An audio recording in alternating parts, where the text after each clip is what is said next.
jàmm ci Nexa Voyage moo pare pour gunge étudiants yi entrepreneurs yi njaboot gi yëpp ak professionnels yi ci fépp foo xam ne da ngeen fa bëgg a dem ci àdduna bi moo xam yow yaa bëgg a dem wala voyage d'affaires da nga bëgg a dem Europe Amérique Asie Moyen-Orient foo ci bëgg a dem rek Nexa Voyage noppi na ngir gunge la yéen jàngalekat yi yéen professeurs yi am na programme de recrutement bu mag pour yéen boo xam ni mën ngeen a dem Canada jàngale ji nasaraan ak yéen étudiants yi suñu mission dafa leer nañ yombal leen lépp loo xam ne da di démarche d'admission ngir ngeen mën a am visa dem ci université yi nekk ci àdduna bi yëpp suñu partenaires yi nga xam ni dañoo mokkal liggéey bi te qualifié lool dañ leen di jàppale ci admission bi ci diiru fukki fan rek ngeen am seen université ba noppi it am li nga xam ni moo di seen admission suñu équipe daal di toppatoo li nga xam ni moom moo di des ci parcours bi defal leen dossier yi vérifier leen documents yi préparer entretien yi topp la ba nga jot sa préinscription ak sa visa pour professionnels yi dañuy toppatoo lépp lu jëm ci tukki bi moo xam voyage d'affaires la ñu daal di jël billet d'avion bi assurance bi hôtel bi toppatoo déplacement bi jóge AIBD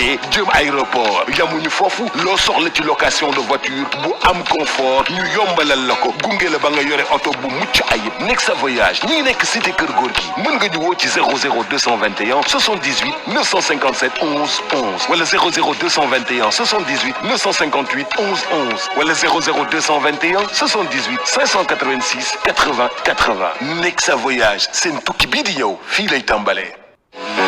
Chez Nexa Voyage, nous accompagnons étudiants, entrepreneurs, familles et professionnels dans tous leurs projets de mobilité, qu'ils soient personnels ou d'affaires. Europe, Amérique, Asie, Moyen-Orient, où que vos objectifs vous mènent, nous sommes votre compagnon de route. Vous, les enseignants et professeurs, un programme de recrutement s'offre à vous pour l'enseignement de la langue française au Canada. Pour les étudiants, notre mission est claire, faciliter vos démarches d'admission et de visa vers les meilleures universités du monde. Grâce à nos partenaires qualifiés, votre admission peut être obtenue en seulement 10 jours. Notre équipe s'occupe de chaque étape du parcours, constitution du dossier, vérification des documents, préparation de l'entretien, suivi jusqu'à l'obtention de la prescription et du visa. Pour les professionnels et les entreprises, nous gérons l'ensemble des voyages d'affaires, visa, billets d'avion, assurance, hôtel, ainsi que les déplacements du personnel vers AIBD et la location longue durée de voitures pour plus de confort et de flexibilité. Nexa Voyage, cité Kër Gorgui, appelez-nous au 00221 78 957 11 11 ou le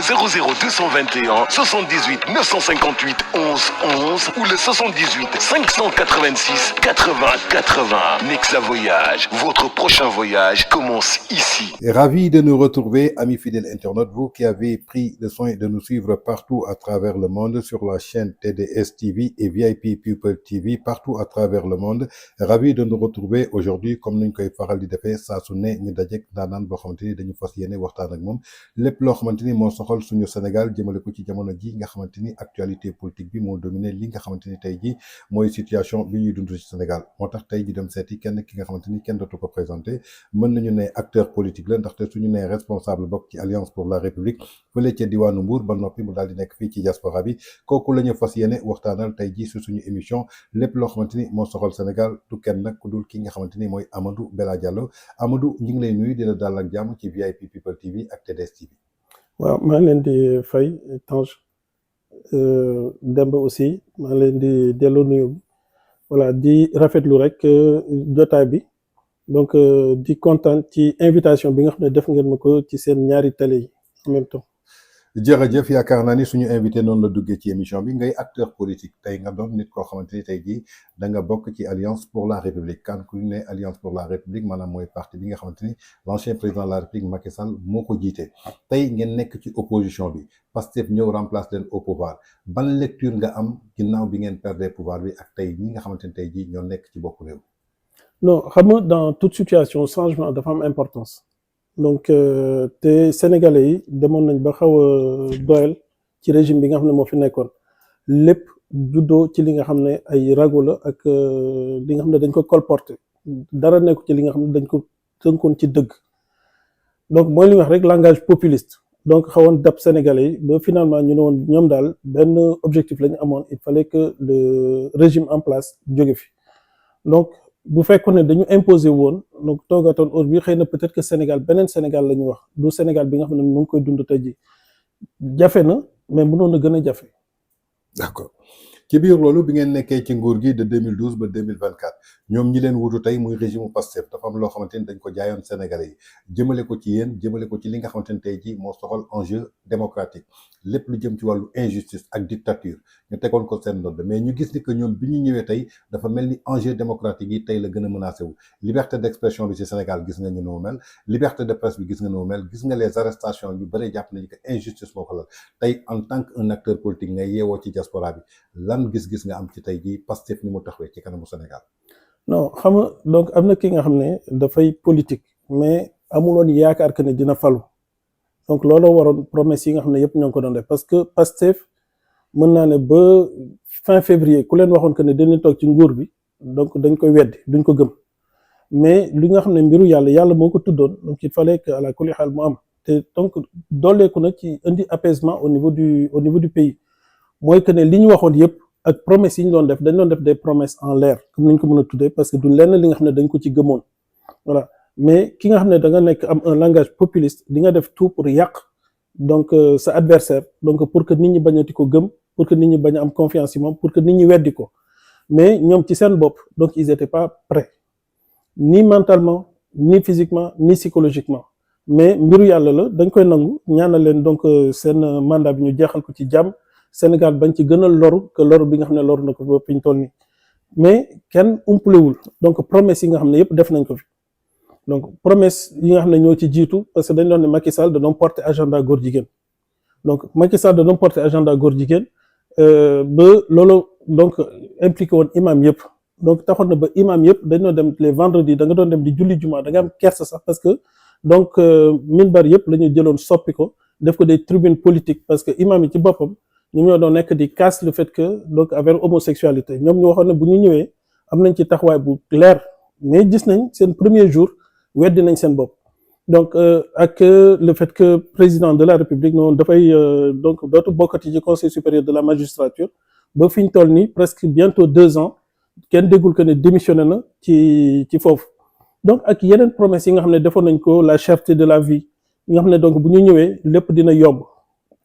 donc soxlawuñu extérieur soxlawuñu FMI soxlawuñu Banque mondiale donc ñoom ressources yi nga xam ne moo nekkoon biir Sénégal ak li ñu jàppoon que ne nit ñi dañ ko luubal bu ñu demee récupérer loolu donc ça aurait suffi largement pour que Sénégal mën a dund dans d'excellentes conditions mais gis nañ que ne loolu yëpp finalement c'était que des discours donc amul benn bi nga xam ne donc am na ay effet ci ginnaaw. d'accord dafa am fu baraar xoolaal mu jëm ci wàllu criminalisation jëmale ko ci wàllum borom ñaari tur yi mu doon message boo xamante ni dañ ko porté woon mu jur tey ay conséquences ci APR parce que xam ne ni que élection 2022 législative yi tey su ngeen demee ba nga xamante ni ballottage ngeen doon demee ak opposition bi c'est grâce à ce discours imam yi bokk ci porté combat bi ñoom ñu waxoon ni que suñu amee majorité assemblée nationale bokk na ci loi yu ñuy njëkk voté mais à la grande surprise bi nga xamante ni Pastef jël na pouvoir bi ki ñu njëkk a dalal ci temple du savoir muy Jean-Luc Mélenchon nga nekk fii ci diwaanu France tey soo ñu doon wax ci Jean-Luc Mélenchon lan la représenté lan nga ñu ciy wax. non xam nga man daf may déranger personnellement nekk di wax ci li nga xam ne donc pour man c'est un cas isolé Jean-Luc Mélenchon donc nekkul référence pour man nekkul ki nga xam ne dama koy suivre te nekkuñu di wax ci wàllu politique France donc politique Sénégal la ñu wax ñëw na fa donc ñoom ñoo xam lu tax ñu dalal ko mais en tout cas loolu mooy dëggal le fait que ne ñoom li ñu doon wax que ne dañuy criminaliser mbiru góor jigéen yi donc loolu moo doon dëggal que ne donc ñoom dañ ko doon wax rek mais gëmuñu ko woon donc man conclusion boobu rek laa ci mën a tirer mais Jean-Luc Mélenchon donc mu ngi fi France di góorgóorlu donc am na ñuy wax que ne sax éventuellement peut-être que le prochain président de la République donc dina nekk peut-être ballottage entre moom ak le Rassemblement national mais loolu ça concerne la France bu ñu wax nañu wax waxu Sénégal rek. waaw mais tey Jean-Luc Mélenchon dafa ñëw Sénégal ñu université Cheikh Anta Diop. ku nekk université Cheikh Anta Diop c'est le temple du savoir. moom kaddu bu mu fa yëkkati ci kanamu ay étudiants. nee na moom bokk na ci premier législateur yi nga xamante ne ñoom ñoo dugal loi bi pour que ñu daganal mariage homosexuel. fii ci France mais bi mu ko waxee étudiants yi dañoo tàcc tey mauvaise influence bi nga xamante ne indi na ko suñu Sénégal avec la complicité du premier ministre tey ci ki ne woon tey jii damay criminaliser li nga xamante ne mooy góor jigéen mu dem ba moom ko boppam kàddu mu yëkkati mooy l'homosexualité est tolérée au Sénégal. waaw mooy que ne li ñu doon wax promesse yi ñu doon def gëmuñu ko xam nga bu fekkee ne yow da ngay wax dara nga gëm ko nga am conviction am yaqin certitude que ne lii dama kaa gëm c'est au fondement c'est ancré bu mu ñëwee toog dama koy def nga ñëw toog tu fais le contraire donc au contraire nga indi ñi nga xam ne sax donc ñoom ñu lay jox genre faire valoir parce que Jean-Luc Mélenchon le fait que mu ñëw donc ak endroit bi mu ñëw ak symbole bi nga xam ne moom lay représenter au niveau du Sénégal donc dama jàpp que ne donc bon noonu rek la ñu mën a def pour jéem a enterrer définitivement donc promesse boobu donc et puis du promesse boobu rek la ñu enterrer aujourd'hui donc bi ñu waxee que ne loi d'amnistie bi la loi portant amnistie bu ñu wax dañuy ñëw dañ koy dindi donc dem nañ ba finalement ñu ne dañ koy interpréter dem nañ finalement ñu ne sax donc dootul jàllati ça veut dire que ñoom bi ñuy ñëw li ñu promettroon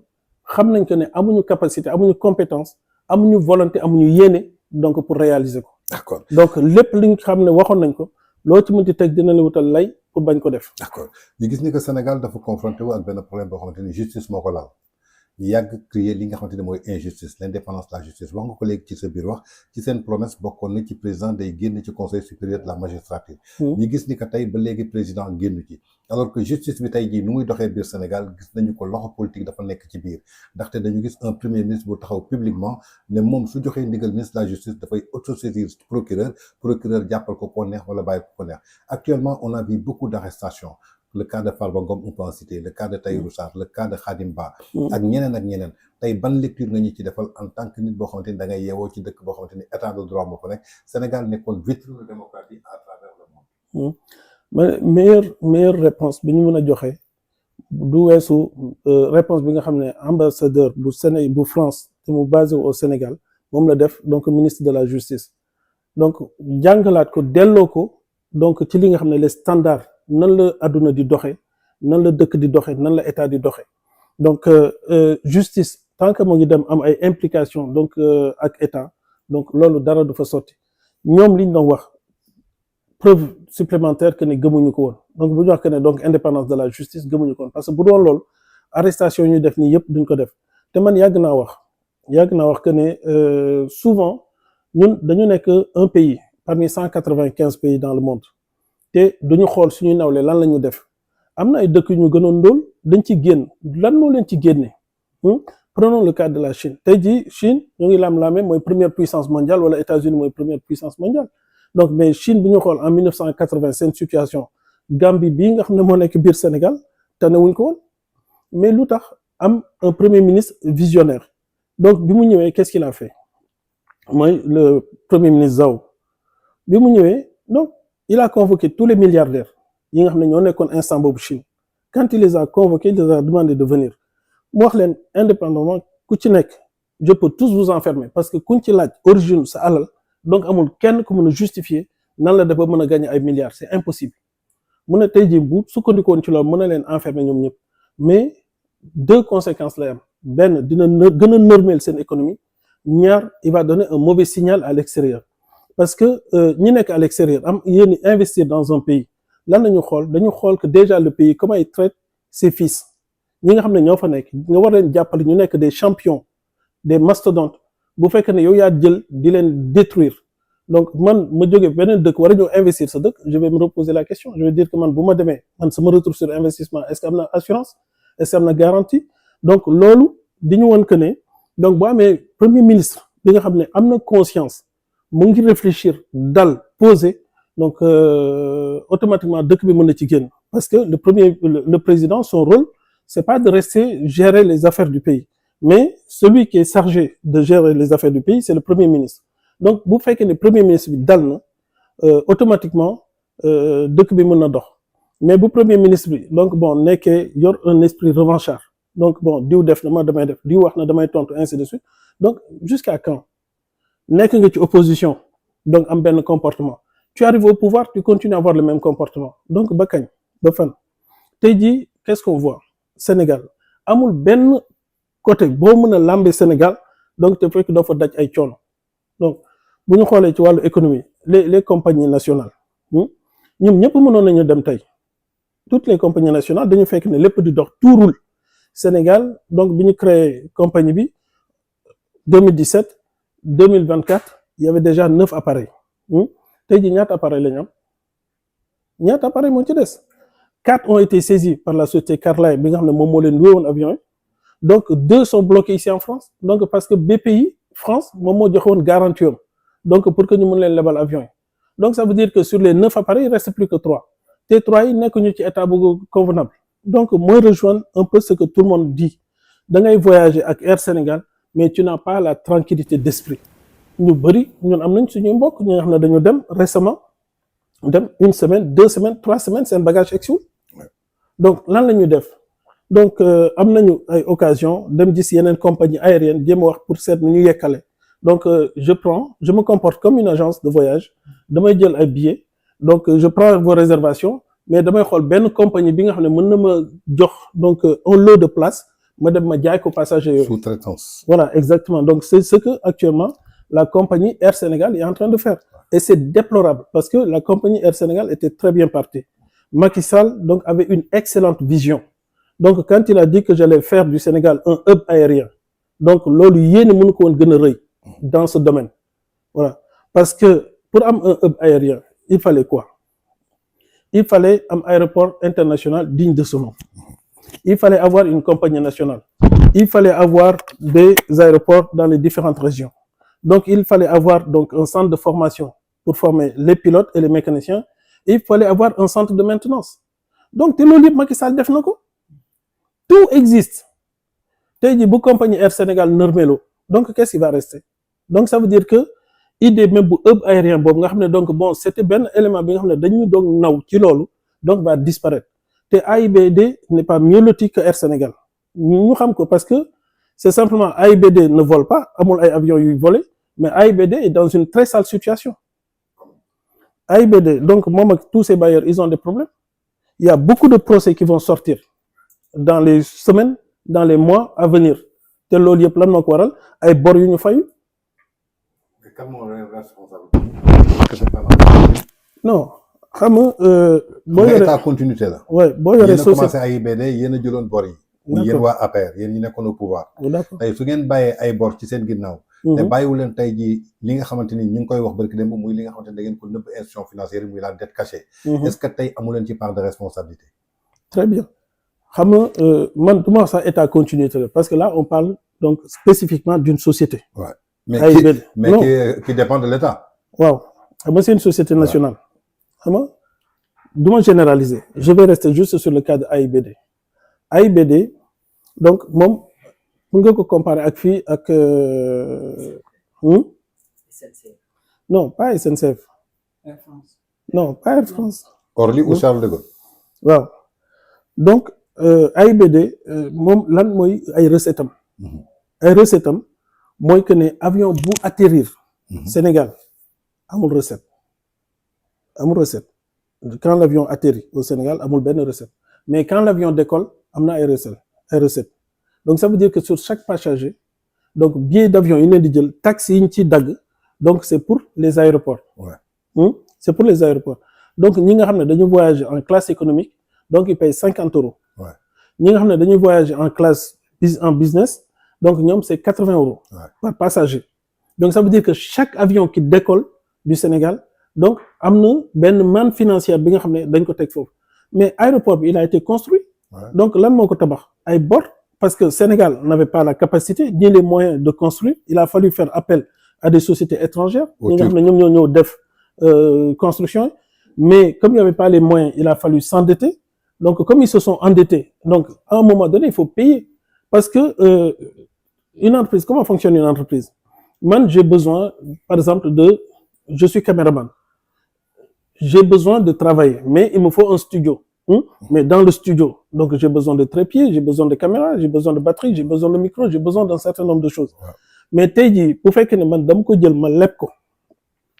c'est ak sama liggéey au fur et à mesure que je vais rembourser. Ouais. Voilà AIBD donc concept c'était ça et je pense que dans le monde entier ba ci donc ADP mu nekk ni aéroport de Paris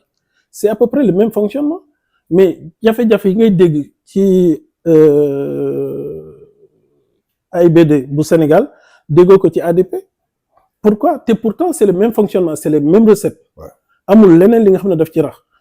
bu avion di décoller tu encaisses quand l'avion atterrit tu encaisses pas donc ADP c'est exactement le même fonctionnement mais tey jii ADP wax leen ma ci ban guuta la dugg wala ci ban lan lañ koy reprocher wala ban bor la fayu Sénégal man je pense que les autorités yi nga xam ne ñoo fi ñëw donc ils avaient une volonté donc de dire que là dañuy saboter le régime qui est parti donc jusqu'au bout mais finalement affaire moo nekk di këppwaat seen kaw voilà parce que bu ñu demee ba ne TER bi mu ngi commencé am ay jafe-jafe le train express régional train bi donc dañu endetté wu mais pour mun a fay bor boobu il faut que train bi di daw bu train bi gaaree tey jii kan mooy fay bor yooyu c'est l'État qui va être obligé de s'endetter pour payer cette dette donc ñun intérêt bi mooy que mu daw donc Air Sénégal intérêt mooy que ça vole donc quand les appareils volent et plus il y a d'appareils mieux c'est mais tey jii bu ñu demee ba finalement de 9 avions ñu wàcc ba 3 te 3 yi sax nekk ñu ci état bu convenable donc mooy que ne Air Sénégal est en train de vivre ces dernières heures waaw. ci biir loolu économiquement parlant sànq yaa ngi koy wax tey jii ci li nga xam ne mooy situation bi ñuy dund ñu gis ni que tey jii d'après rapport Cour des comptes bi nee nañu ko APR dafa bàyyi taux d'endettement bi à 99% de notre PIB tey ñu gis ni que avec l'arrivée de ce nouveau régime en moins de 2 ans actuellement ñu ngi à 135% de notre PIB. ñu am benn taux d'endettement boo xamante ni levé nañ ko ci li nga xamante ni mooy marché régional bi di UEMOA. mu doon ay taux yoo xamante ni c'est excessivement élevé alors que gisuñu ci benn investissement jusqu'à présent lan mooy expliquer loolu. non xam nga mooy très bien parce que man boo may laaj ci loolu tu me mets très à l'aise parce que xam nga gouvernement bi ñu ñëwee toog toujours ak seen volonté dénigrer seeni prédécesseurs donc ci la ñu commencé ubbi benn fenêtre ne y avait une dette qui était cachée te dette cachée boobu ba léegi fi ñu toll nii kenn génnewul que ne dette cachée bi mu ngi nii donc ça veut dire que loolu yëpp c'était que des ragots xam nga wax ko pour lan pour donc gagner une élection mooy élection législative yoo doon ñëw au mois de novembre le 26 septembre quand ils ont dit ça man fii laa toog j'ai réservé un billet tout de suite je suis parti à Dakar parce que dama ne erreur mënu gën a rëy li pourquoi parce que ma ne dans moins d'une semaine toutes les agences de notation vont nous dégrader te loolu te musiba la agence de notation parce que ñëpp ci loolu la ñu basé wu donc nan nga mën a imaginer donc en âme et conscience que ne une dette peut être cachée surtout une dette publique dette boo amee il y a deux parties boo amul sax yeneen parties yu ci doole ko et des intermédiaires parce que souvent il y a des intermédiaires il y a des banques qui décaissent donc il y a le débiteur il y a le créancier donc ñooñu ñëpp dañu jékki-jékki say xaalis bi kenn xamul fu ñu ko utiliser non c'est impossible loolu waxu politique la woon bi ñu ko waxee gis nañ que ne peut-être que mu ngi retourner contre ñoom donc ñu dem ba ñeeñi daal di dem dëgër ci ñu wax que ne dette cachée fan yi ci ginnaaw kan ñan ñoo nekkaat di génnaat di wax nañu bàyyi wax boobu le ministre de l'économie ak le ministre voilà ñoom ñi nga xam ne ñoom ñoo toogoon ci table bi quand il disait ça il était pas là-bas parce qu'il était avec le président donc à New York waaw mais donc bu nekkoon Sénégal il serait autour de la table. mais fan rôle la ci joué parce que biñ ko dalee wax c'était au mois de septembre 2024. oui mais teewut musu ci yàbbi. donc ba FMI yónni mission. ñu daal di def ay expertise ba ñu wut beneen cabinet d'expertise muy cabinet Forbes Mazars. teewut ba nga xamante ni dem nañu ba nga xamante ni FMI jël décision si la ñuy soog a génn est-ce que amuñ ci woon complicité en plus c'est le président de la République. moo njëkk a annoncé ni que dafa am dette cachée. xam nga man le problème mooy que ne ñoom la seen biir instant bi ñuy génn di wax dette cachée. donc boobu dañu ne woon le duo Diomaye mooy Sonko mooy Diomaye fonctionnait à plein régime parce que am na li nga xam ne dañ ko nëbboon Sénégalais yi mooy seen accords yi nga xam ne amoon nañ ko ci seen biir ne léegi Diomaye day jàll bu jógee après donc ce qui va se passer mooy li nit ñi découvrir lépp voilà li Diomaye est un président légal c'est le premier ministre qui est le président légitime dafa am compromis bi doxoon seen diggante il y avait El Malick Ndiaye qui était témoin voilà même le premier ministre l'a avoué non ñoom xam nañu li ñu def xam nañu li ñu waxante boo gisee seeni comportement donc bon amul dara lu fi umpe moo tax man bi ñu waxee waxu dette cachée bi man première chose je suis sorti j'ai fait des émissions def na ay plateaux sans limite de bon je dois pas les citer mais am na ay plateaux au niveau du Sénégal yi nga xam ne dem naa je me suis déplacé j'ai été jusque là-bas j'ai fait 4 plateaux pour expliquer conséquences yi nga xam ne moom la propos yooyu mën a am te la même semaine j'étais encore au Sénégal j'étais même pas rentré que on a été dégradé à 2 reprises voilà donc taux yi nga xam ne moom la ñuy jël loolu mooy benn ci conséquences yi deuxième conséquence yi mooy que ne man je suis une institution je me respecte ñu ne ce pays-là est un pays à risque du ma fa dugal sama xaalis parce que man ñi ma dénk seen xaalis donc c'est des gens que je respecte donc balaa may dugal sama xaalis dama ko dugal fi nga xam ne leer na ma que ne donc ñi nga xam ne ñoo ma dénk seen xaalis bu ñu ñëwee laaj ma dinaa leen ko mën a delloo mais bu ma jëlee sama xaalis jox ko benn pays bi nga xam ne dañu am bor bi nee nañ que peut-être 99% la xaw ma 70% kenn xamul nu tool parce que y a une partie qui est cachée d'accord donc man nan laa fa mën a dem am confiance jël alal bi nga xam ne dañ ko dajale dénk ma ko ma dem lebal leen ko donc ça veut dire que les institutions crédibles sérieuses donc ñoom dañu banque seeni loxo léegi mu des lan donc les fonds spéculatifs ñi nga xam ne ñooñu donc c'est donc mun ñu leen tuddee terroristes mais limite c'est ça dañu wër donc des situations comme ça donc facturer de taux usuraires donc li nga xam ne donc dañ ko doon am à 3 ou 4% ñu facturer ko à 7% donc automatiquement donc dina jouer ci parce que ci li ngay jot tu es obligé de passer par des intermédiaires les intermédiaires ils vont se servir parce que kenn nangu laa lebal man si j'accepte de me mobiliser pour t'accompagner pour t'aider à trouver des financements automatiquement je vais demander des commissions qui sont élevées parce que je sais que toi tout seul tu seras pas capable d'y arriver donc bon déjà loolu ñëw dooleeku ci beneen bi les taux sont exorbitants donc man ma dem ba nga xam ne nangu naa jël risque bi lebal la man mon intérêt c'est de récupérer mon argent le plus tôt possible donc fu mu la doon lebal à 10 ans maintenant je vais te prêter à 4 ans je vais te prêter à 5 ans je vais te prêter à 3 ans voilà donc loolu nekkaat beneen problème yi nga xam ne sénégalais dañ koy dund voilà bi ci topp aussi mooy que ne donc dem ci marché sous-régional donc la marché de l'UEMOA bu ñu demee foofu tey jii mën na ne donc bon li fa nekkoon yëpp fortaatu nañ ko donc il reste plus rien donc tey jii bu ñu fa naree delluwaat sax pour ñu lebal leen donc ça peut poser problème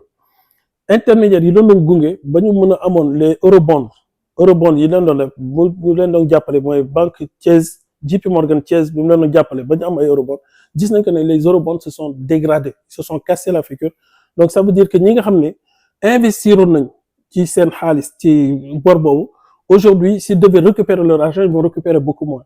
demain bu ñu leen waxee que l'État du Sénégal a besoin encore de eurobonds est-ce que dinañ joxe waat non ils vont pas donner donc ça veut dire que tey jii problème bi nekkul ay échéance 2029 man 2029 j'y crois pas voilà dama gëm que ne 2029 ne va jamais arriver au Sénégal. Pourquoi? nañu bàyyi ba jàll 2026. non pourquoi 2029 du ñëw. 2029 mënul ñëw Sénégal c'est impossible parce que bu dee ak ci condition ñu nekkee bon supposons Macky Sall nee nañ donc bon il a amené l'endettement à 99%. donc avec les calcul avec la dette parapublique. voilà donc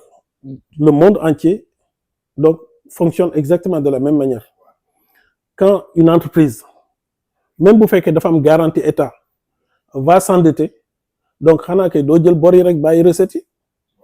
quand tu veux calculer donner un vrai taux d'endettement tu prends l'actif et le passif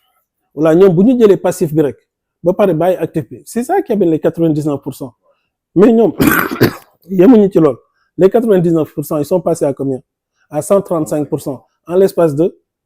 2 ans bu ñu ci dolliwaatee 3 ans ci conditions yi ñu nar a demee donc on sera à plus de 200%. on sera à plus de 200%. te sans compter que bu ñu egg bu fekkee ne c'est limité à 135% parce que il y a le rebasage qui est passé. li ñuy wax le rebasing de l'économie. Le rebasing est passé. rebasing bi bu mu jàllee dafa am un effet modérateur parce que dafa am ay agrégats yi nga xam ne dañ ko ci dolli. donc des secteurs d'activité qui n'avaient pas été pris en compte avant yi nga xam ne aujourd'hui sont très porteurs muy tout ce qui est télécom tout ce qui est donc le Wave. Les transferts d'argent. Voilà les transferts d'argent nga xam ne donc bon ça rapporte énormément donc yooyu yëpp lañ ci jël dugal bu ñu ko ci dugalee ça veut dire que normalement le PIB donc a mécaniquement monté donc bu ñu defee ratio bi dette PIB donc normalement ça devait baisser mécaniquement léegi bu ñu wax que ne Guinée donc Guinée Conakry donc moo ëpp PIB Sénégal donc c'est une aberration. D'accord tey lan moo mën a expliquer enjeu boobu ci ñi nga xamante ni dañu ne woon am nañu plus de 4000 cadres soxlawuñu institution financière pour que ñu accompagner ñu am nañu ay ressources naturelles lu mel ni gaz lu mel ni pétrole lu mel ni zircon lu mel ni fer demoon nañu ba ne tey jii ñoom une fois que ñu arrivé au pouvoir ils avaient donné rendez-vous aux Sénégalais tout en jurant que 2024 ñu soppi réew mi alors que yow yaa ngi tiit pour 2026 lan lañ fa war a fekk lan moo war a expliquer loolu et jusqu'à présent il y a la majorité des Sénégalais qui continuent à croire la personne qui disait ces fausses promesses muy le premier ministre. waaw mais xam nga ku ci nekk da nga demee ak sa conscience man am naa droit donc Demba ñëw nax ma benn yoon. mais c'est factuel. non man loolu laa wax maa ngi ñëw am naa droit Demba ñëw nax ma benn yoon mu ñëwaat naxaat ma une deuxième fois mu ñëwaat troisième fois pour nax ma gunge ko ànd ak moom mu naxaat ma encore une troisième fois donc bu fekkee ne y a une partie de la population sénégalaise donc qui sont comme ça donc malheureusement mënoo ci dara voilà donc parce que bu dee ay VAR donc ñu ngi fees del partout ça boo taalee que ça soit le téléphone la télé n'importe quoi da nga gis ay VAR du matin au soir yow yaa waxoon lii wàññeeku waxaat lee wàññeeku waxaat encore le contraire tu te contredis en permanence donc bi ñu waxee histoire caisse noire donc caisse noire bu mu ñëwee dafa xaram riba la bu mu ñëwee dañ ko fiy jëlee di dem ba assemblée nationale nga confirmer dëggal que ne donc man maa ko waxoon et alors donc wàññeekuwaat ne encore wax moom loolu donc fond bi tuddul noonu nii la tudd donc mais il prend les gens pour qui nit ñi lan la leen jàppee ay bàyyi ma ay mala wala lan la wala nit ñi amuñu xel amuñu cette jeunesse là bi nga xamante ni ñoo leen porté au pouvoir waaw jeunesse bi ñu joxoon espoir jeunesse bi nga xamante ni tey jii dañ jàppoon seen souffrance régime président Macky Sall moo leen ko teg c'est jeunesse boobu ñoom ñoo njëkk a subir ay conséquences su régime bi mais teewul bërki démb gis nga ko bu mu wootee fële nga xamante ni mooy terra meeting am bi gis nga nu mu mel bërki démb bu mu wootee grand théâtre gis nga nu mu mel mais lan mooy expliquer loolu tey jii ci jeunesse bi non xam nga terra meeting bi bon am na lu bëri li nga xam ne nit ñaa ngi ko wax il y a des gens qui ont été payés donc pour dem assister ci il y a des curieux il y a des badauds donc il y a le voisinage donc par curiosité dañuy dem fatalement donc man je pense que terra meeting bi amul succès ni ñu ko bëgg a waxee pourquoi parce que moom dans son discours bi mu préparé pour wax terra meeting bi donc qu'est-ce qu'il disait il y a un avant 8 novembre le 8 novembre il y aura un après 8 novembre man donc en âme et conscience lu ma jàppoon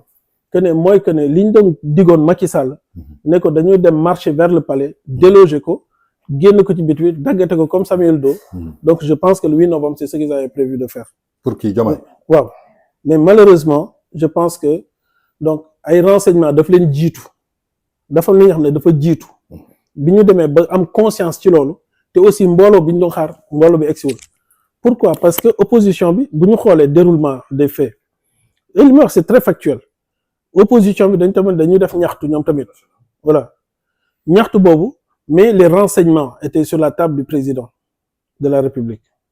monsieur Diomaye bi mu amee renseignements yi que ne donc bon fekkee ne affaire bi am na donc moom dañ koy jël si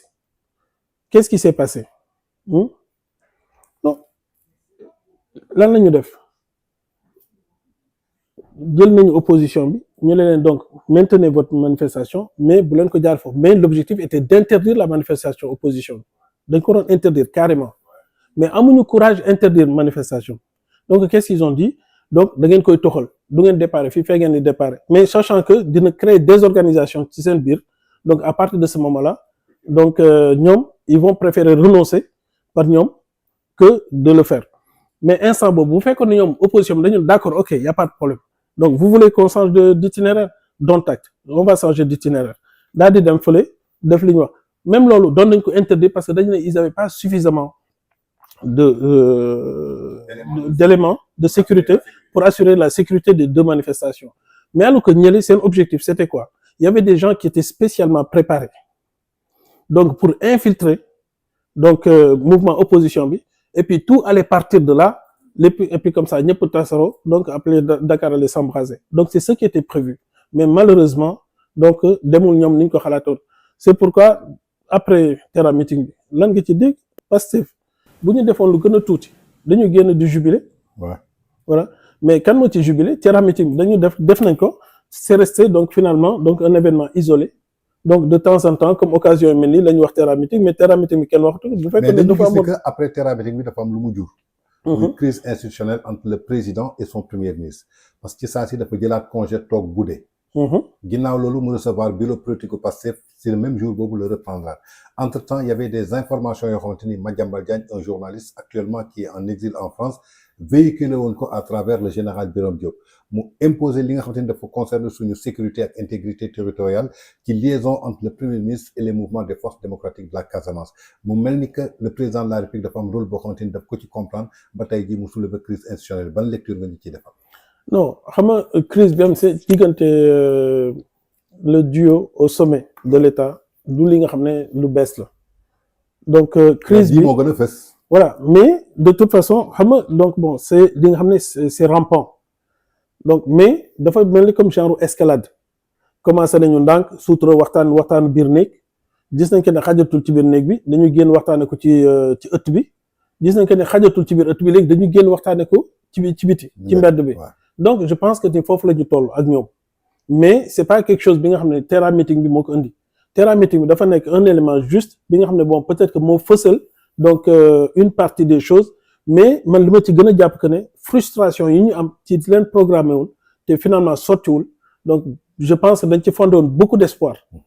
yooyu yëpp ñu ci fondé woon donc gis nañ que ne réalisé wul donc moo créé frustration yooyu mais donc c'est un problème qui date pas du 8 novembre c'est un problème qui est beaucoup plus ancien parce que ñoom à partir du moment amoon nañ ay accords secrets yoo xam ne waxante woon nañ ko El Malick le président de l'Assemblée nationale nekk témoin ci situation boobu donc mooy que ne le président il vient Diomaye il organise les élections après il s'en va. Les élections législatives. Donc c'était son rôle. La preuve donc won nañ ko quand bi ñu ko waxee que ne ñu ñëw def donc discours am bi à l'Assemblée nationale. Ouais. C'est le président lui-même qui a fixé une date. Ouais. Bi président fixé date moo amul sax patience su ne donc naa bàyyi président mu dérouler moom il est sorti que ne jour boobu dinañ tal leneen lu dul wax ay affaires. Ça c'était la déclaration de la politique générale. Voilà. Ouais. Donc dinañ tal leneen donc la veille de sa déclaration donc le président a dissous l'Assemblée nationale. Ouais. Donc ça veut dire que du lenn li nga xam ne dañ ci réeré woon c'est quelque chose qui était déjà bien organisé donc xamoon nañ ni ñuy def donc dañu nekkoon di dérouler seen programme maintenant qu'est-ce qui s'est passé lan moo changé donc ba tax que ne donc Diomaye est revenu sur sa parole. ñu bëri jàpp nañu que Madiambal Diagne bokk na ci lu tax mu changé parce que Madiambal Diagne d'après les renseignements yi mu jox le général Birame Diop mu teg ko ci table président le président a su avoir une autre personne boo xamante ni moom la bokkuloon parti moom la bokkul opposition bu bokkul tey jii ñenn ñi aussi critiqué ci Madiambal pourquoi mu yor information yooyu xaar ba mu am problème ak état du Sénégal mu koy soog a génne alors que la sécurité devait être quelque chose boo xamante ni c'est priorité pour toute une république. Non xam nga donc dañuy négliger benn aspect mooy que ne Diomaye il est venu il a rencontré le président de la France Emmanuel Macron bi mu jógee fii dellu donc le bàyyi lépp mu sedd il commence à se rebeller commencé xëcc yenn affaires yi jëm a téye mais bi mu ñëwee fii le finalement comme que li ma doon kaa bàyyi leen ma gouverner alors que bon erreur de langage parce que gouverner donc c'est le chef du gouvernement qui gouverne donc yow comment tu peux être chef du gouvernement et demander à ce qu'on te laisse gouverner donc déjà yow on t'a nommé chef du gouvernement donc gouverne jarul xaar pourquoi ngay xaar ñu la joxaat yeneen lan la mën a joxaat leneen pour que tu puisses exercer ton rôle. Diomaye am na benn instant donc avec toutes les informations tous les renseignements qu'il avait donc demoon na ba commencer di revenir ci li nga xam ne moom accords yi ñu amoon yëpp mais bi mu ñëwee fii lan moo justifier soppeeku boobu bi mu ñëwee fii France ba dellu il y a beaucoup de détenus on va dire politiques qui ont été libérés sans procès sans rien ñëw dellu leen seen kër toog leen xaar jàpp seen ñam. Parlant de la France même yow noo gis lan mooy sa impression par rapport au Sénégal rapport bi mu am ak multinationaux yi ay partenaires comme France FMI yow relation yooyu noo ko gisee. non xam nga diplomatie moo doy waar te diplomatie dafa couvrir donc aspect état yëpp la couvrir amul dara lu diplomatie bàyyi xam nga donc bu ñu ñëwee ñu ne France dégage dàq armée française te instant bi ñu def loolu donc les sociétés sénégalaises doivent des milliards donc à des sociétés françaises. Mais c'est le contraire qui a été dit. Non aujourd'hui société française ñoom ñoo lebal société sénégalaise parce que infrastructure yi ñu defar yëpp ils l'ont fait comment avec quel argent fan lañ jëlee xaalis bi ñu defee infrastructure les autoroutes à péage fan lañ ko jëlee nañ wax fan la ñu génne xaalis bi donc ça veut dire que tey jii mënoo yoreel nit bor bu toll noonu ñëw di wax France dégage je vais dégager wu fay ma sama xaalis ba pare ma soog a dégage mais diplomatie moo am nu muy doxee parce que dinaa la bàyyi nga dérouler parce que tu es un état souverain benn lopin de terre il y a quelques hectares moom nga soxla à Dakar je te les libère mais terewul dama la jekk ba fi ñu toll nii te loolu mooy lu gën a tuuti ma ne kan moo garantir le franc CFA. La France. kan moo garantir le franc CFA France tey jii bu soxloon CFA dootu amati parce que usines yi defar CFA ñu ngi fii en France à Montpellier donc yow sa koom man maa ko téye man maa la garantir pour que sa koom am valeur parce que tey jii boo gisee CFA bi ñu am ay parité ak des monnaies que ça soit le dollar que ça soit l'euro que ça soit le yuan donc lan moo ko waral parce qu'il y a la garantie de l'État français tey jii État français dégage d'accord moi le même jour je fais un décret je radie donc man je suis plus garant CFA bi donc tëj usine yi fii kenn dootu produire CFA on va faire comment nan la ñuy def donc moo tax xalaat avant ngay wax nekk quelque chose de très important xam nga tubaab bi ñu wax il faut tourner 7 fois sa langue dans sa bouche avant de parler donc loolu la mais ñun dañuy tëb rek wax li ñëw suñu xel ñu wax voilà sans réfléchir. mais tu es voilà optimiste par rapport à la FMI que ni fii ak 2026 dinañ jot li ñu leen di laaj.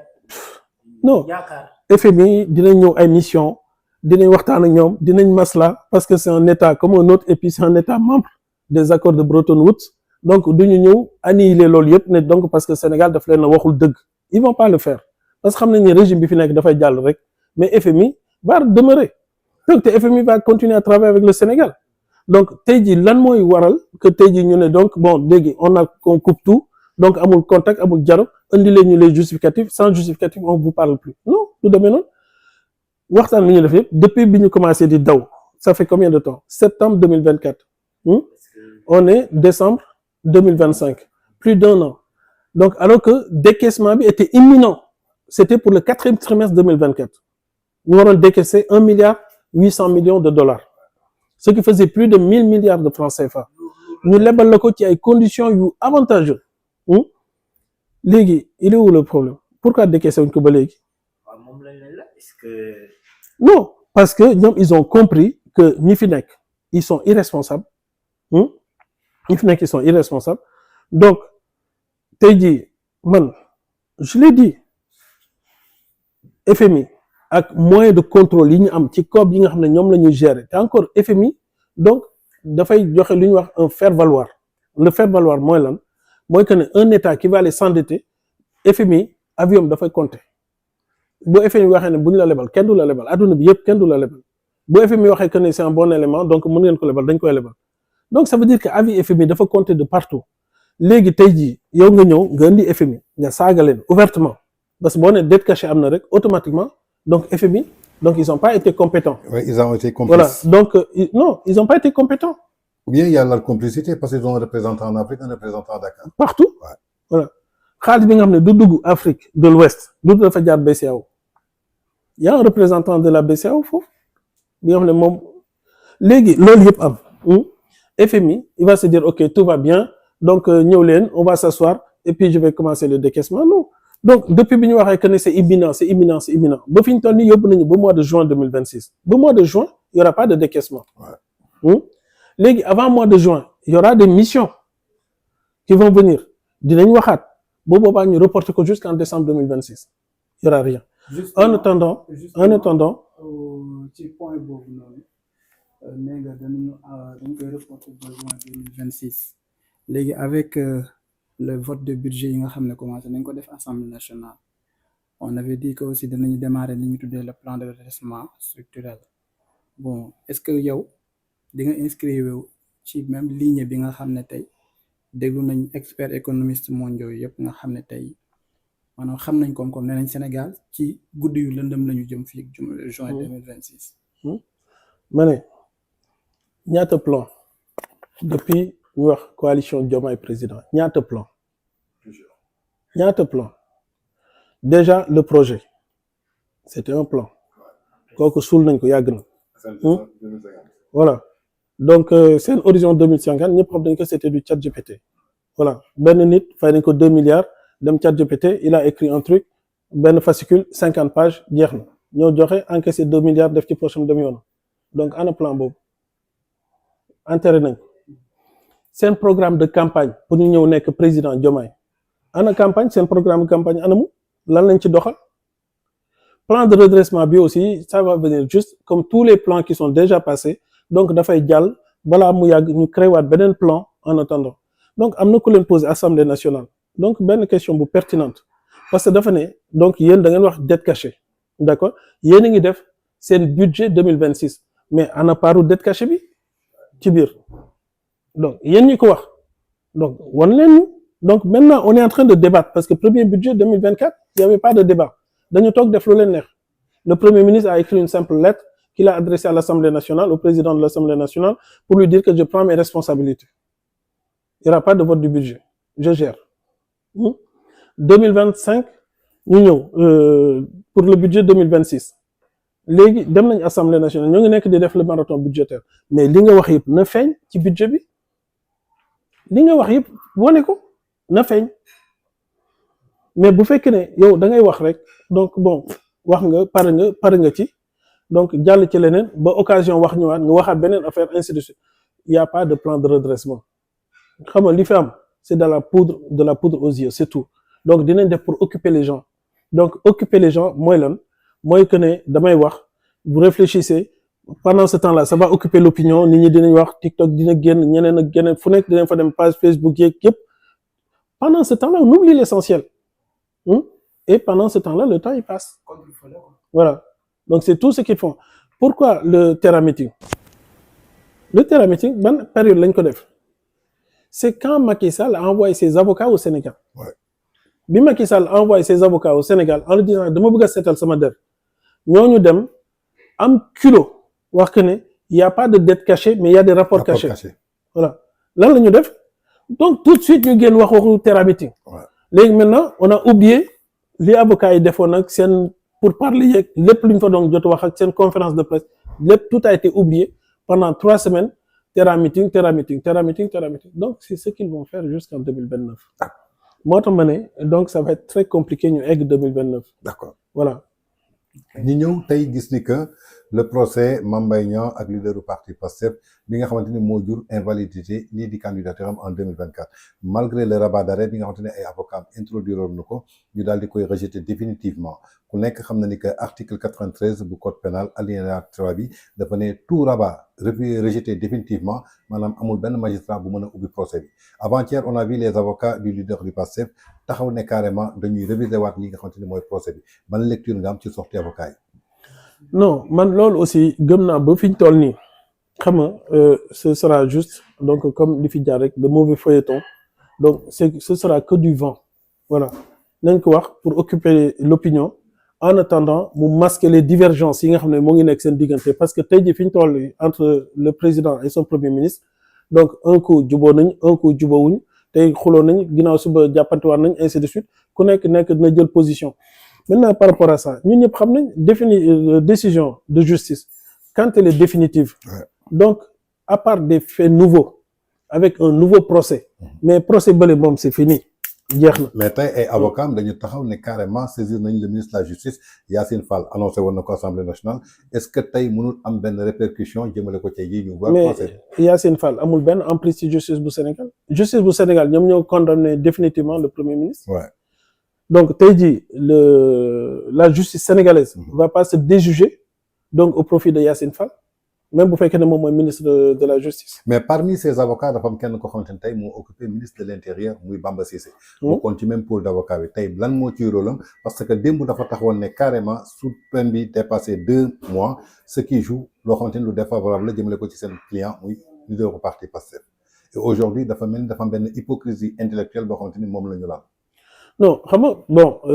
Pastef loolu mooy seen force victimiser wu noonu la ñu jotee ci pouvoir bi mais malheureusement c'est comme ça qu'ils vont gouverner jusqu'à la fin. Voilà victimiser wu parce que gis nañ ko pourquoi Diomaye s'est ressaisi donc laisser tey jii bu ñu xoolee le premier ministre avait commencé à faire ses entretiens donc au mois de mars 2025 la commencé na def ses entretiens donc pour un éventuellement remaniement du gouvernement. Mais quand le remaniement va intervenir, voilà, 6 mois après. 6 mois après, ci la ñu soog a changer les quelques postes de ministères yi nga xam ne donc des ministères voilà régaliens yi nga xam ne donc moom la soxla woon pour pouvoir dérouler son programme loolu la soxla woon donc mais il s'est passé 6 mois avant que le président cède. Le président maintenant faut chercher à savoir pourquoi il a cédé voilà parce que commencé woon na génne di attaquer frontalement le président defal nañ ko seen fameux 72 heures yooyu ñuy wax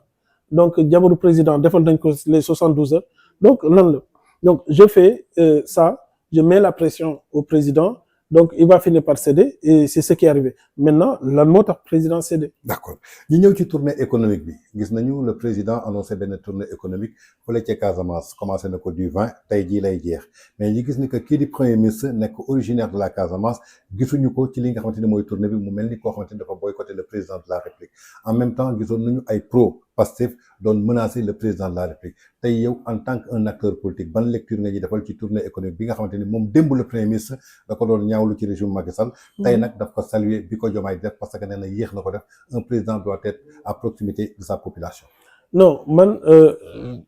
si seen micro laay waxee de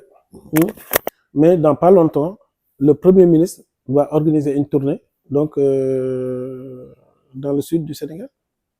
te bu boobaa ñëpp dinañ génn le président il est parti il y a personne qui est sorti ñaata ministre issus du sud ñaata député ñaata directeurs généraux ñaata PCA ñoom ñëpp ñu ngi foofu ñoom ñoo waroon dem préparer le terrain avant que le président arrive là-bas en tout cas Macky Sall quand il le faisait donc il y avait une très bonne organisation nit ñi doon nañ ko jiitu son premier ministre moo doon dem baliser le terrain donc les natifs de la région dem préparer les gens donc automatiquement quand le président venait donc au moins dina am sujet dina am lu muy waxtaane benn ñaar les gens dañuy apprécier rafetlu affaire bi ñett les gens allaient saluer donc dinañ génn accueillir ko mais là le président il est parti on l'a vu un président seul donc avec cortège am nekk di tourner biir Casamance voilà mais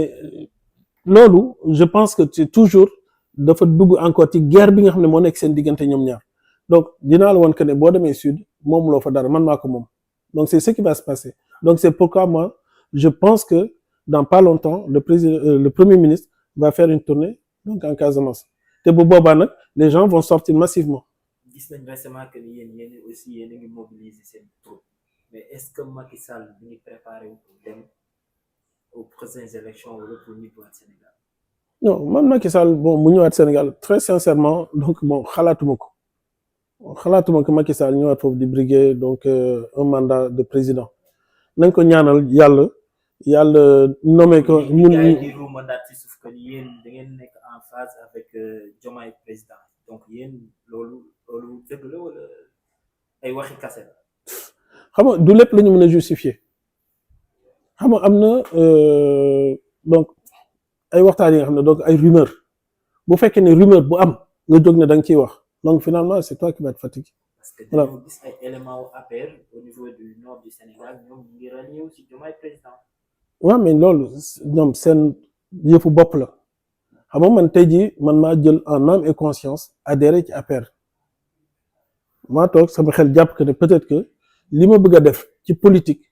donc foofu laa mën a jaar pour def ko ma ñëwal sama bopp mais kenn geeruma kenn corrompre ma kenn def ma dara donc bu keneen demee toog ba xool que ne moom li ko intéressé peut-être que Diomaye président foofu la mën a jaar pour am ci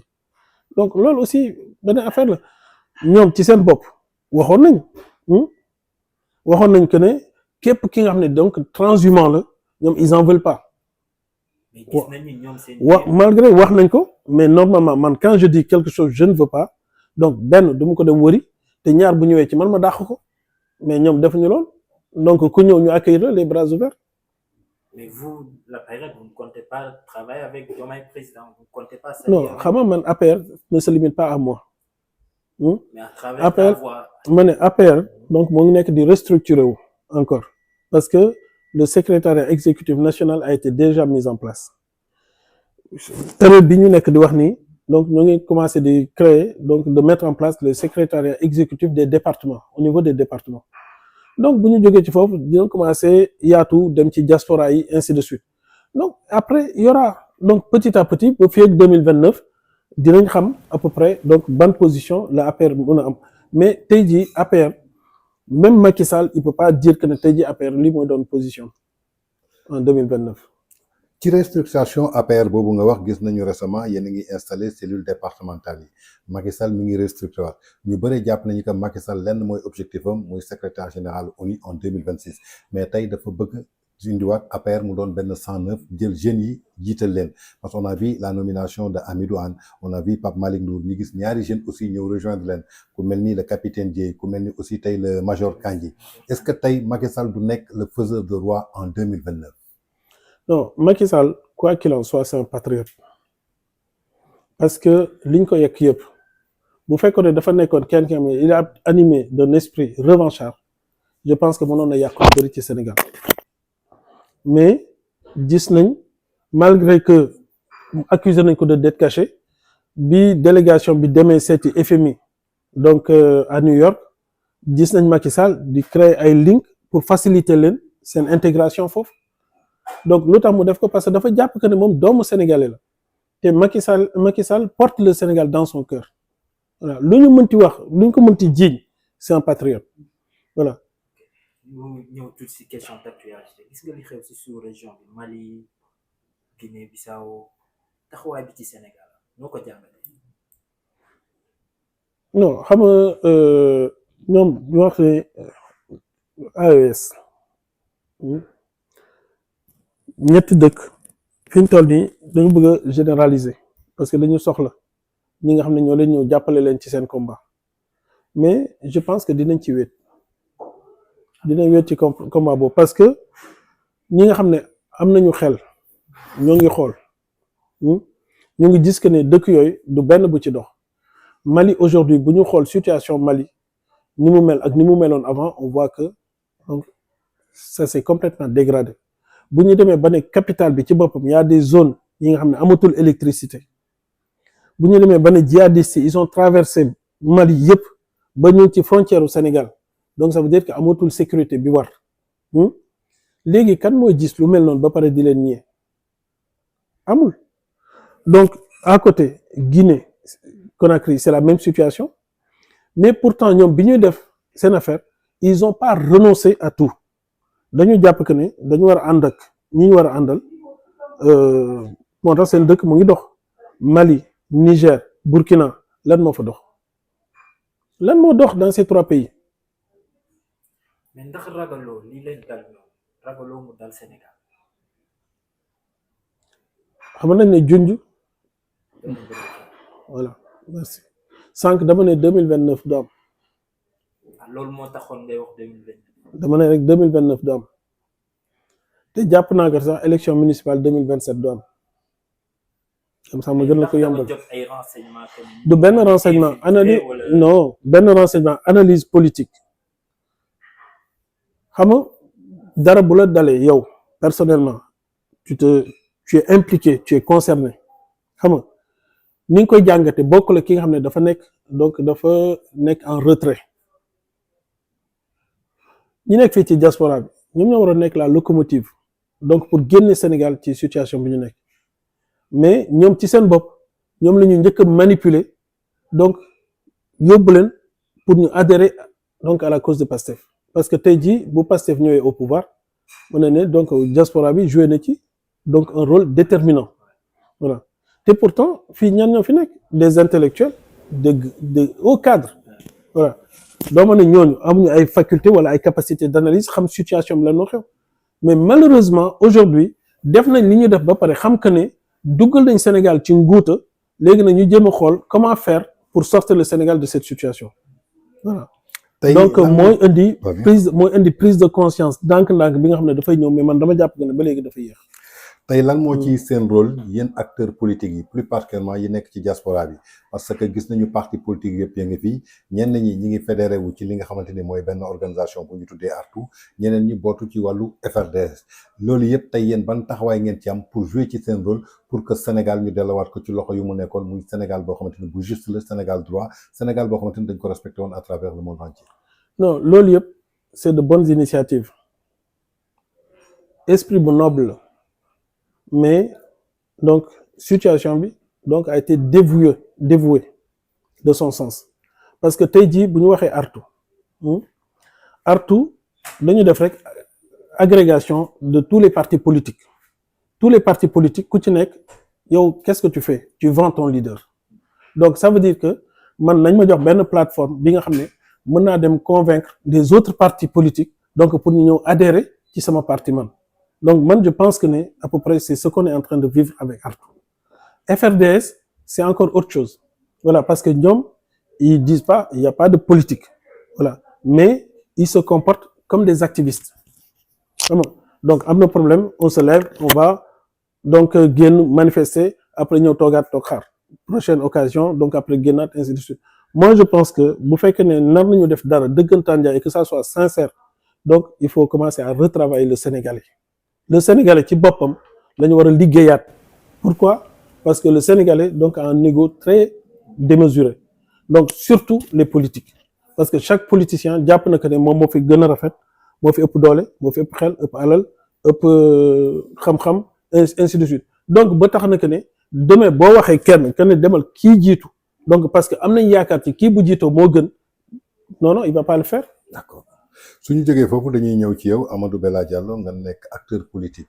nekk membre ci li nga xamante ne mooy Alliance pour la République di yeewoo ci diwaanu Mbour muy Sénégal tey mën nañu xam lan mooy sa taxawaay ci si nga xamante ni foofu nga dëkk muy Mbour ci wàllu politique d'autant plus que sa tànk dafa ëpp ci li nga xamante ne yaa ngi fii ci bitim réew.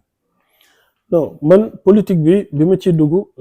dama ci dugg tardivement la politique mënoon naa ci gën a teel a dugg mais dama ci dugg tardivement. Pourquoi?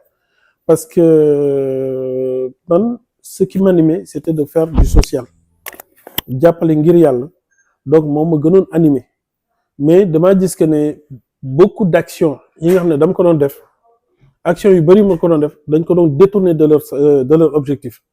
am ñenn ñi nga xam ne dañ ci doon profito donc en tant que leader politique donc man ma ne ñoom li nga xam ne le fait que may def fekk ne ñeneen ñoo nekk di détourner samay actes donc qu'est-ce qu'il faut faire donc ma defal sama bopp donc c'est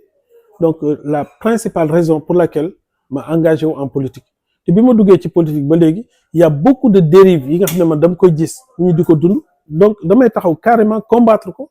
parce que boo ko deful bon déjà wàcc nga li islam le charte bi nga xam ne moom la islam teg yow parce que boo demee nga gis donc lu baaxul da nga ko war a combattre d'abord par les actes bu fekkee ne gis nga que ne actes yi ça ne suffit pas donc la parole nga dénoncer ko boo gisee que ne loolu ça ne suffit pas nga soog a naqarlu ci sa xol te naqarlu boobu nga koy naqarlu ci sa xol ñu ne c'est le degré le plus bas de la foi voilà donc mu ñu nekk di dund ci benn système gis li nga xam ne ñoo ngi koy teg suñu askan donc ñu toog xëpp suñu bët parce que ñun on n'est pas concerné parce qu'on vit dans la diaspora xëy na yàlla dénk nañu tuuti wërsëg donc mën nañ ci dundal ci suñu njaboot maintenant les autres donc bon c'est pas notre problème non donc il fallait que ñu engagement boobu ñu jël nag donc pour lan donc pour dire que voilà donc li nga xam ne donc bon peut-être que yàlla dénk nañ ko ci wàllu jot ci wàllu koom ci wàllu disponibilité lépp ñu jéem a xool lan la ci mën a delloo donc remettre ko à la disposition de l'humain. lan mooy sa mbébét ci prochaine échéance yi di ñëw municipal yi ñu jëm fële jëm lan mooy sa mbébét. Non xam nga fi ñu toll nii le calendrier a déjà été fixé en partie parce que yaakaar naa révision exceptionnelle bi dafay commencer fii février ba mois de juillet voilà léegi ñoom ci seen budget bi j'ai pas vu oui parce que bon mun na nekk aussi parce que élection yi ce sera en 2027 c'est pas en 2026 parce qu'ils ont pas prévu d'enveloppe pour organiser des élections en 2026 ci budget 2026 voilà mais dama jàpp que ne peut-être que c'est une erreur parce que boo naree organiser des élections en début d'année 2027 war nga ko mën lu mu bon war nga ko mën a préparer donc en partie ci 2026 voilà pour être sûr que les fonds seront disponibles pour organiser les élections mais man dama jàpp que ne kenn gëmul que ne élection dina am. D'accord kon yaakaar naa ni li ñu cërale woon ci waxtu jeex na tey en tant que un citoyen sénégalais nga yeewoo ci diaspora bi nga summi sa casquette politique soo amoon tey un message boo xamante ni yaa ngi koy lancer le président de la République et son gouvernement lan lay doon et surtout la jeunesse sénégalaise. non xam nga jeunesse bi jot nañu yeewu sérieusement parce que pendant des années ils ont porté un combat def ci seen dret def ci seen alal def ci seen jot def ci seeni cër parce que y a eu des gens donc qui ont eu des accidents qui sont restés handicapés donc il y a eu des morts donc sans compter alal bi nga xam ne def nañ ko ci biir donc gis nañ que ne bii gouvernement bii ñëwee ñoom ils ont été les premiers cibles ñoom la ñu njëkk a attaqué donc ñi nga xam ne ñoo doon def les ambulants ñoo ngi leen di déguerpir partout ñi nga xam ne ñoo doon jakartaay donc bon fi ñu toll ñoo ngi leen di imposer des choses yi nga xam ne peut-être que Macky Sall laissait faire fermer les yeux te on sait pourquoi il le faisait parce que daf ne boo amee sa jeunesse bi nga xam ne ils sont pas formés amuloo capacité pour jox leen liggéey ñu dem ba créer seen liggéeyu bopp di fortaatu donc waroo ñëw di leen rendre des trucs compliqués mais je pense que ne yërmande bii nga xam ne Macky Sall moom la doon doxee donc ñii fi toog doxewuñu ak yërmande boobu voilà bon juste que ñu conscient xam que ne donc bon seen avenir moo nekk en jeu donc le fait que aussi même là ñu ngi ñuy annoncer que ne y a eu des morts malheureusement encore dans l'océan parce que am na benn gaal bu départ Ngazobine dem ils ont repêché déjà 13 morts ñu profité ci seen antenne pour jaale les familles endeuillées ba pare y a eu des rescapés mais il y a des gens qui sont portés disparus voilà ñooñu nga xam ne donc ils sont portés disparus donc on peut considérer qu'ils sont tous morts xam nga donc waxtaan ak ñoom daal ñu conscient waxtaan ak famille aussi famille bàyyi pression bi nga xam ne ñoo ngi koy teg ci xale yi donc président aussi ak premier ministre ñoom yërmande ci seen population parce que du ñoom rek seen benn carte boobu moo leen teg fi ñu toog donc askan bi ñoo dajale seeni carte jox leen voté leen donc ñu bàyyi ci xel xam ne que ne askan bi mooy falaate balaa ñuy toog ba xool ba échéance di ñëwaat élection di ñëwaat ñu nekkaat ci ginnaaw askan bi di leen wax que ne donc ñëwaat bu ngeen falee dinañ def non non nañu wone fal nañ leen ba pare ñoom ñoo toog ñoom ñoo yore commande nañu toog président mu am yërmande ci xam ne que ne ñëpp moo leen bokk njaboote. Merci beaucoup. C'était Amadou Bella Diallo, di responsable politique, membre Alliance pour la République nekk ci diwaanu Mbour et fii ci diaspora bi ñu lay gërëm di la sant ci jaajëfal bi nga xamante ni accordé nga ñu ko entretien bi di jaajëfal bépp téléspectateur boo xamante ni yaa ngi doon seetaan à travers les deux chaînes muy TDS TV VIP People TV. Nous vous donnons rendez-vous à la prochaine fois dans un autre numéro. D'ici là, restez scotchés. Nos programmes ça continue toujours.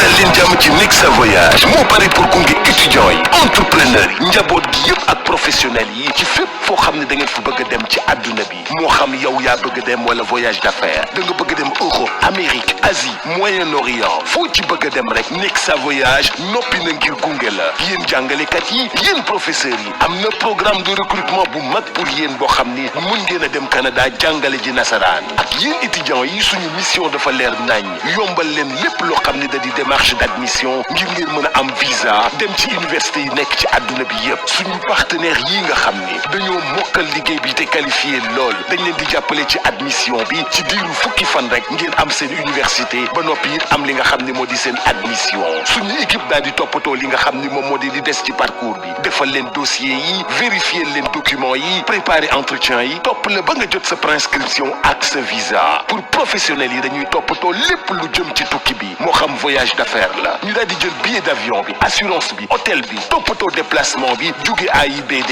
jëm aéroport yamuñu foofu loo soxla ci location de voiture bu am confort ñu yombalal la ko gunge la ba nga yore oto bu mucc ayib Nexa Voyage ñi nekk cité Kër Gorgui mën nga ñu woo ci 00221 78 957 11 11 wala 00221 78 958 11 11 wala 00221 78 586 80 80 Nexa Voyage seen tukki bii di ñëw fii lay tàmbalee. Chez Nexa Voyage, nous accompagnons étudiants, entrepreneurs, familles et professionnels dans tous leurs projets de mobilité, qu'ils soient personnels ou d'affaires. Europe, Amérique, Asie, Moyen-Orient, où que vos objectifs vous mènent, nous sommes votre compagnon de route. Vous les enseignants et professeurs, un programme de recrutement s'offre à vous pour l'enseignement de la langue française au Canada. Pour les étudiants, notre mission est claire, faciliter vos démarches d'admission et de visa vers les meilleures universités du monde. Grâce à nos partenaires qualifiés dossier, votre admission peut être obtenue en seulement 10 jours. Notre équipe s'occupe de chaque étape du parcours, constitution du dossier, vérification des documents, préparation de l'entretien, suivi jusqu'à l'obtention de la prescription et du visa. Pour les professionnels et les entreprises, nous gérons l'ensemble des voyages d'affaires. Visa, billets d'avion, assurance, hôtel, ainsi que les déplacements du personnel vers AIBD et la location longue durée de voitures pour plus de confort et de flexibilité. Nexa Voyage, Cité Cœur Gorgui. Appelez-nous au 00221 78 957 11 11 ou le 00221 78 958 11 11 ou le 78 586 80